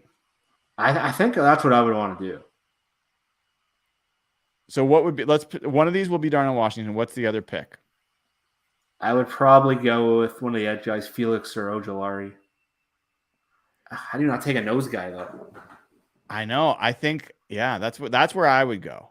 I think one of them has to be the nose. All right, so let's take Mazi Smith in this case. Yeah. And then we're going to take Washington way earlier than they want. They're going to kill us for this one. But they're not going to like it. We're going to take Darnell Washington. I think he might go in the first round. Dude, this is starting to be a badass draft, Jeff. Yeah. Like, these are like tough. Oh, there goes Schmitz, dude. There's Whippler there. Yes. Whippler made it. So we got a draft here, right? We know we're taking. Is it Whippler, Whipler? Do we know? I think it's Whippler. But Whippler. Is there any question? Like, no, I think we got it. I think this is an easy one for us. We're not going through this for the 10th straight year. So we're going to move this a little faster now. And now our third round pick, we have a couple thirds. It comes up a lot faster. We gained 13 spots there, which makes this pick a lot more interesting. So we don't need a tight end anymore. Corner. Oh, Zach Cart. Oh man, that's an interest. Like, would you be tempted? I think that fits the theme. I think this is my guy right now. Tell me about it. Why? We've built a theme now. A big, strong, physical, tough. We got Skoronski in the first round. We've built this offensive line. We've now built defensive line with Carter, not with Carter, with Cansey, Jones, and Darnell Washington is a run blocker. So we've built a totally new identity with our team, and we know how Pete and John want to play. Kenneth Walker is an explosive player, but they need a power back to go with him. I think a short yardage back is the perfect guy. If you watch Zach Charbonnet play, he fits our identity that we've created. Hendon Hooker is actually an interesting spot here, but I think Hendon Hooker's probably who they would actually take here. But we can probably get him the fourth in this scenario. But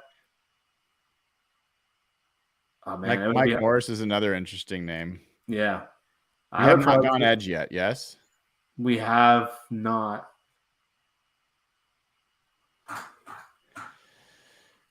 Yeah, dude. So let's look at positions of need. We got wide receiver. Wide receiver, Michael Wilson's a good one. We've got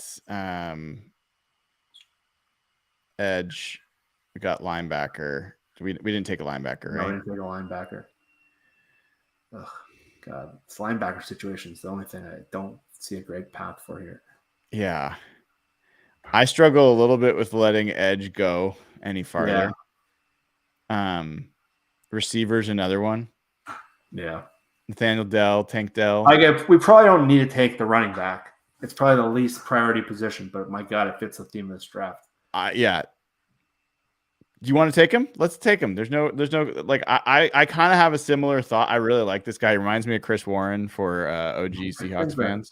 I think it fits what we're doing here. Let's do it. We're gonna do more drafts, at least a couple more. So, and then let's finish this out quickly. Noah Sewell is a name we have not mentioned that would be in the mix for me, linebacker in the third round. Like, look how different this team looks with that draft.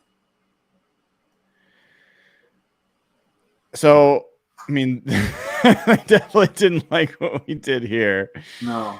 And they didn't love what we did at the top. But what's the theme of that?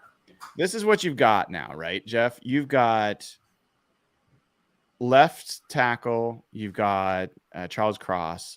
Left guard, you've got Damian Lewis, right? Now you've got Skoronski at left guard. You've got Whippler at center. You've got Skoronski at right guard. Unless Phil Haynes and Lewis battle it out. Yeah. And then you've got Abe Lucas at right tackle. You've got one of the most talented, if not the most talented, young.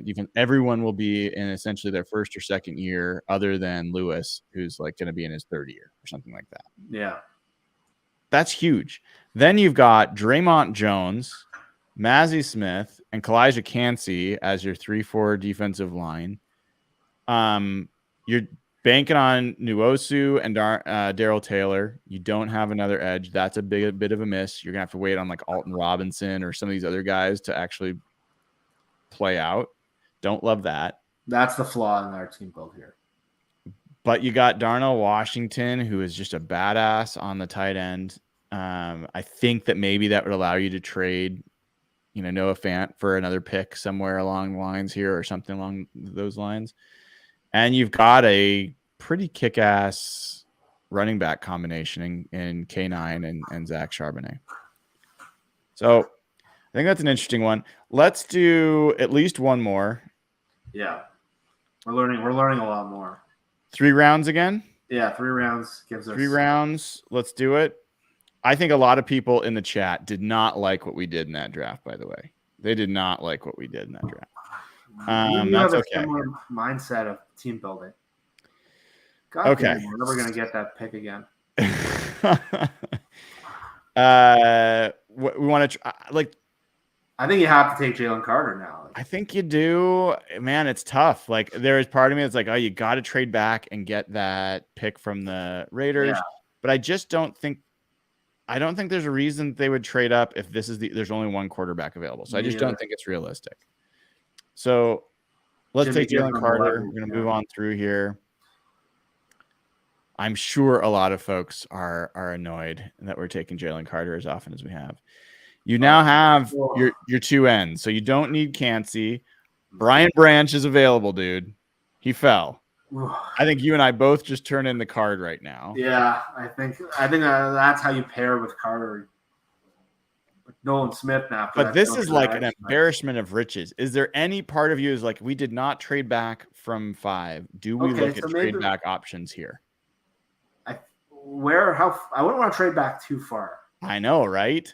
So 24 is the Jags.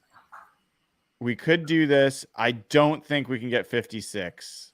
I mean, I'll what if we give the 3rd rounder up? Like, I think we could get a 3rd rounder. But what if we give our 3rd to get their 56? Is that worth it? So, like this, we could try something like this. That's an interesting. What would you think about that? Basically, we give up our 5th round pick. I think that's a 5th round pick. Yeah. We have another one that's 3 spots later to move up to get it. Basically, another 2nd round pick. We move back. Oh, I would do that in a second. All right, let's see what happens here. Not interested. Probably, yeah. I think we'd have to go back farther. Yeah, I don't know if I want to do that. I think I want to take somebody. Yeah. Who do you take? I would take Brian Branch, but how do you not take an edge rusher? We're going to end up in the same spot. So we have, it's getting harder for me to not take Nolan Smith. I think you got to take Nolan, especially with the character risk we took in round 1. I think, oh man, I think I would take Brian Branch because I just think he's that good. But let's take Nolan Smith here. Oh, God. I probably want Brian Branch too. Well, if we really are okay with either one of those guys. Well, yeah, and you have to think about it too. Like, Jamal and Quandre are starters now, but they don't really have a plan at safety for the foreseeable future. Their contracts are way overvalued right now. Yep. I know Branch is more of a nickel kind of modern safety, but it kind of helps with your long-term build as well. Obviously, edge is a more valuable position than safety, and this team's invested far too much in safeties, but I just think Branch is like it. So I think we should consider trading back here. I'm going back on it, and here's why. I think that you could potentially, like, this is a place where you could end up moving back a ways and end up taking, maybe Nolan Smith is still there, probably not, but maybe you end up taking an Osiris Torrance, or maybe you end up taking a Drew Sanders, or maybe you end up with, I can't do it. Let's just pick one. Nolan Smith or all right, let's take Nolan Smith. Nolan Smith, done. All right. It's hard, dude. It's hard. I don't Branch goes all the way to 24. Sanders. I know some guys like Felix and Ojulari. Like, I don't love that group of edge rushers. I don't either. None of them really. For me, they're like Boya Mafe types. Like, I don't think they need another one of those guys. So now we've got an edge and we've got another defensive end. We don't have our nose tackle. We don't have linebacker. See, man. there are just some guys that I'm starting to like more at the defensive end position in this pick, but we don't need him now. So it just makes me think about our first pick. Like, I really think Tooley's an interesting guy. But yeah, that said, plus defensive ends. yes. What are some options here that come to mind for you? Do you go like receivers? Another way to go? I think receivers are one we probably haven't spent enough time on. Yep. And I don't know. Josh Downs is always available here, and I really think it's more of a team need. Just not only like for Tyler Lockett, but we've built up like our trench warfare here. And if Tyler Lockett gets hurt or DK gets hurt, we're just so limited. All right, let's go a little bit of a different route here. Let's look at tight end is tough for me because it's the strength of the draft, but there's more depth there. Jack Campbell's another interesting name we don't ever take. Yes. He's a little bit like I can't click on him. I don't know if they stopped having. Also, it's like the first pick of the second round or whatever we're picking here. It seems too high for off ball unless it's like a special athlete. Right. I mean, Trenton Simpson's a name. Trenton Simpson's a good athlete. Yeah. But I still feel like receiver, tight end, nose tackle. I just wonder if I wonder if a guy like Luke Musgrave actually is a more talented, like more big of a difference maker than Josh Downs would be. I think he's probably got a higher grade in most boards. Let's go ahead and take Downs. Is that where we're ending up? I know Derek would love that pick. All right, let's take Downs. Ringo hadn't been picked. That was an interesting one. There's Henry Hooker. All right, so here we go. So we've been taking our center. I think you and I both would take center here. Is Schmitz? Nose tackle, Ika. Yep, Ika's there. Julius Brents is there. Musgrave is there, but I don't think you want to go back. Henley, I think Henley becomes more of an option at this. Yeah, see, I think this is a good spot for a linebacker, more so. I think here would be linebacker, center. We've done center a bunch, so like let's go a different route. I like Dorian Williams, and so that's part of why I've been waiting on linebacker. And Sewell too. Right. So let's not go linebacker. Could we go double tight? Like I don't know if we could go double tight end. We could take a corner. Julius Brent's pretty intriguing. Brent's is pretty interesting. You've got Williams, yeah. Garrett Williams, I think, is a really interesting guy. Let's take Brent's. We haven't taken Brent's yet. I think we both believe in him. And let's move this along till our next pick. So this is the thing. When you don't trade back, it is a long way. This is a long wait to get to that next pick. And if you don't have your center yet, even though one lasted, you're sweating that out like crazy. Right. That's a spot where Seattle's probably going to have to move up. I don't think they can risk. So we took Brents and Josh Downs, right? So I think that, I mean, you'd have to take Whipler here. Whippler. You have to take him. We don't even have a debate. Right. So done. Move this guy along.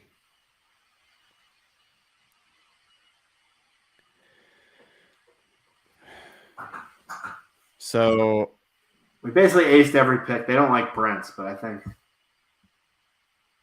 How do you feel about this draft? Not as good. Why?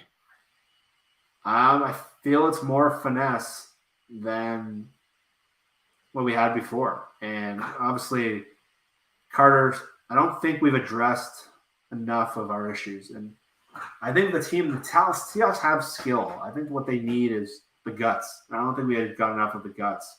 Nolan Smith is a really good athlete. He's still undersized.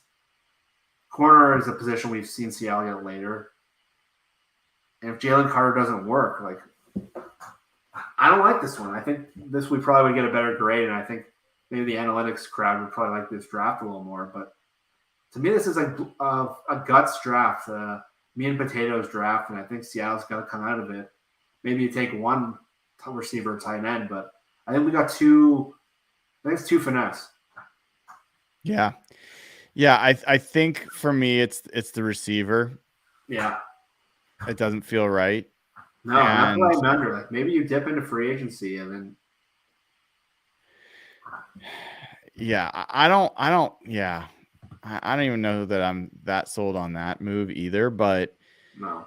it I think I'm more willing to roll the dice at receiver than maybe I realized.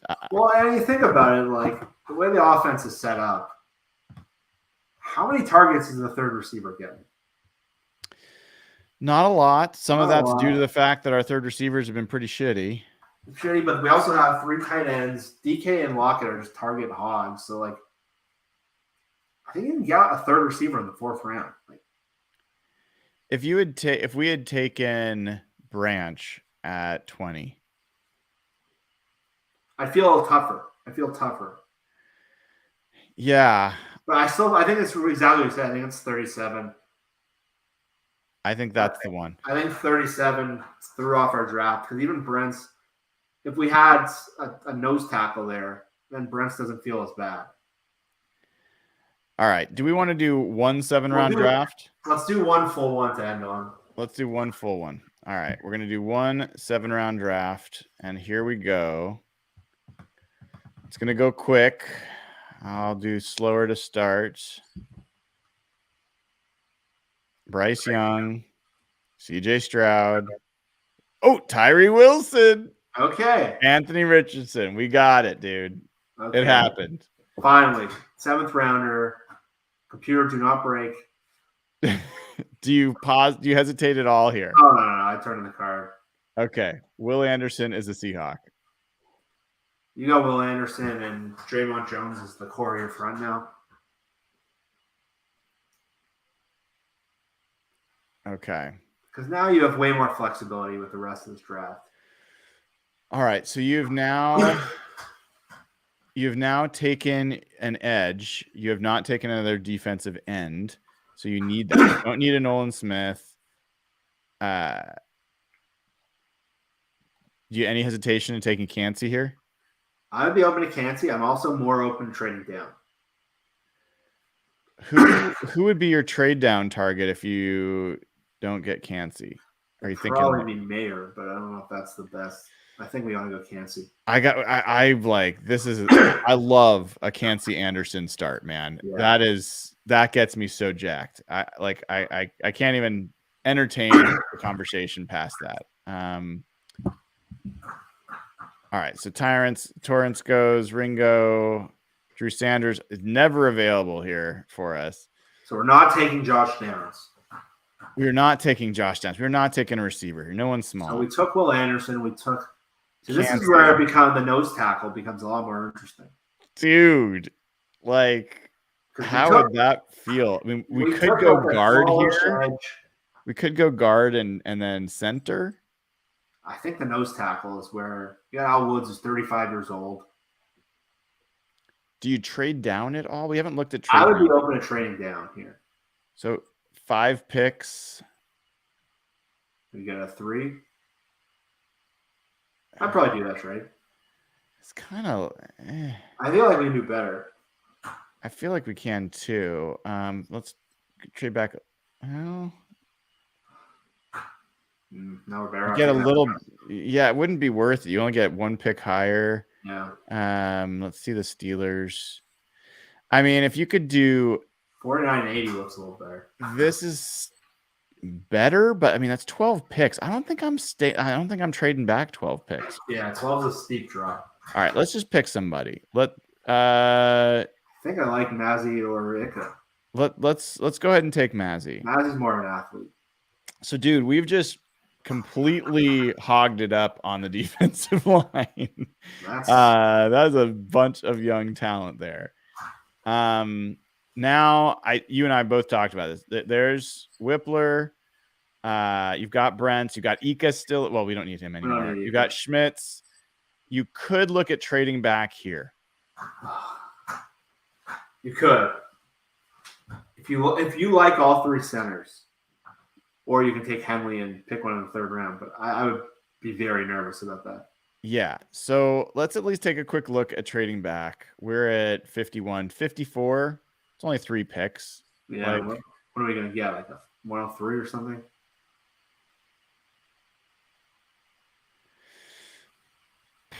I would do that. Yeah, I would do that too. All right, done. Okay, so just don't both of them Clark go. Phillips. And we still get the same guys. Like, we just picked up a draft pick, right? So who do you take? Schmidt's our guy, right? I'm a Schmitz guy. Schmitz, let's do it. Got our center. Let's move this thing along. So, like, to me, this is the draft that we want. We reloaded the defensive line completely. There we go. And now we have more of a luxury pick. Well, Whippler made it down here. He did. But so now our defensive line's set. We have not gotten. So this is where we can get a little finesse. Corner, wide receiver, tight end. We have not gone. Yeah. Michael so Wilson would be a really interesting one. Let's look at. So interior offensive line. We could look at Voorhees. Do we know how bad he's hurt yet? Or his ACL. No. Yeah. Damn it. All right.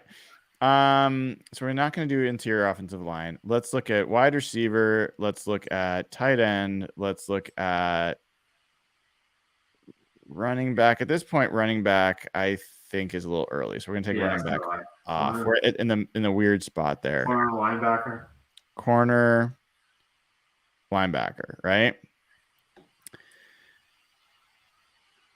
I like Dorian Williams, dude. I like the Michael Wilson dad. He's Doug Baldwin's guy. He is Doug Baldwin's guy. I like Garrett Williams too.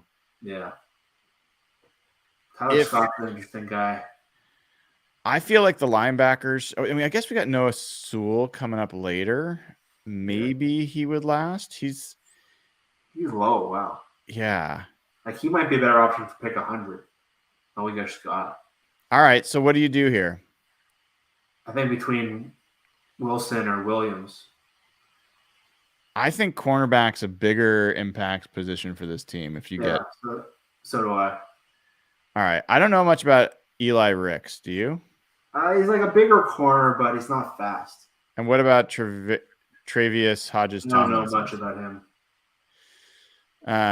All right. So let's go ahead and take Garrett. This is a guy I think is an interesting player for the Seahawks. Now we're going to be waiting a little while. We have the first pick of the 4th round now. First pick of the 4th round. So both Wilson and Williams are still there. They are. So now we just got to figure out where is our depth for the next pick. Who's been taken? So let's look again. Like, now we're kind of wait. Who did we just take last time? We took the corner. Yeah. So wide receiver, linebacker. Well, Parker Washington's still there. Safety, Parker Washington's there. That would be interesting. J.L. Skinner's still there too. I mean, Bryce Ford Wheaton's a guy that's interesting. Yeah, it looks like there's more receivers that I'd be comfortable with. It looks like Noah Sewell was taken. Did he get taken? Where am I looking? Or is he? Oh, yeah, he got taken. So I think that would prompt us to take Dorian Williams. Yep. Let's do that. So we have a pick coming up pretty soon, and one of the receivers will be there. Also, Dwayne McBride's an interesting running back. Yeah, he actually fits sort of this range. More of a Jomo. Is that West Virginia wide receiver still there? Let's look. Wide receiver. Yeah, Ford Wheaton. Like, this is in the Andre. I think the Ford Wheaton would be a really good pick here. Yeah, tight end we haven't taken. Tight end. Let me pull those up. You like your cunts. I know that. We get to every time. Kenny McIntosh is actually a pretty good backup running back. There's actually a lot of them. Chris Rodriguez is interesting. I like Puka Nacua. Puka Nacua, what a name. Yeah, he's actually pretty good. I don't know if I'm jumping on running backs here. I think there's a couple. Okay. So you where do you go? I'm going for the Wheaton wide receiver. Bryce Ford Wheaton. Okay, let's do it. Our next pick is 30 picks away, right? And this is where we could go running back. We could go quarterback. Quarterback's an interesting one. Let's take a quick look here. We're in the 4th round. That feels a little early. DTR there? Stetson Bennett. Jake Hayner's. Jake Hayner. Stetson Bennett's there. I think we can wait on quarterback. Yeah, so I like the idea of the wide receiver. All right, so you want to take Wheaton. I will go with you. For what it's worth, I would take McBride in this situation. I think there's a lot of depth at running back, though. You might be right. So let's see how it plays out. Is, So Wheaton's gone. We took him. I think I just saw McBride go. Oh, no, I did not. So there we go. I think you got to take the running back, right? So I think we take McBride here. And that's the... Oh, and then we're right back on the And then clock. you can go with the quarterback.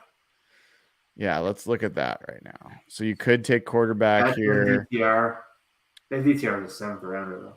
Yeah. We haven't taken a tight end yet. Safety, tight end. I mean, I don't feel like we have to take a tight end in this draft. No, I think I'd probably take Stetson Bennett at this point. Yeah, I agree. Done.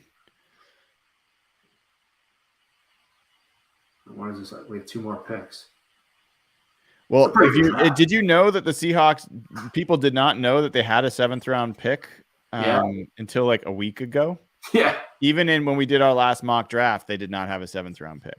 Yeah, John Reed. They have 10 picks. All right, so dude, we at this point we've pretty much nailed a lot of our positions of need. We can start doubling up. Yeah, if we want. Are there any names here as I'm kind of scrolling through that you just? There's a Puka guy. We're in the 6th round. You know what we haven't done? We haven't taken a guard, have we? Yeah, this would be a good spot for a guard. So, like, Forsythe, there was a backup center. That's true. I actually really like Forsythe. I know he's not the most. I don't know if you're going to double up on centers, but I think he's a good guy to bring in. It's true. I think it'd be hard to take 2 centers though. So it's 2. I don't know anything about Chandler Zavela. Let's take him. He's the highest guard left.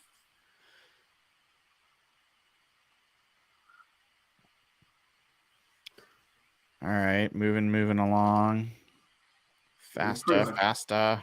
We can double up on receiver. We could take receiver's an interesting one to think about here for sure.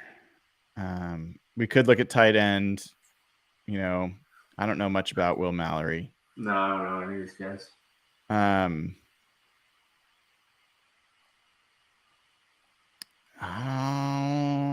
None of these guys are D-line. D-line? Yeah, you're typically not getting great D-line in the 7th round, but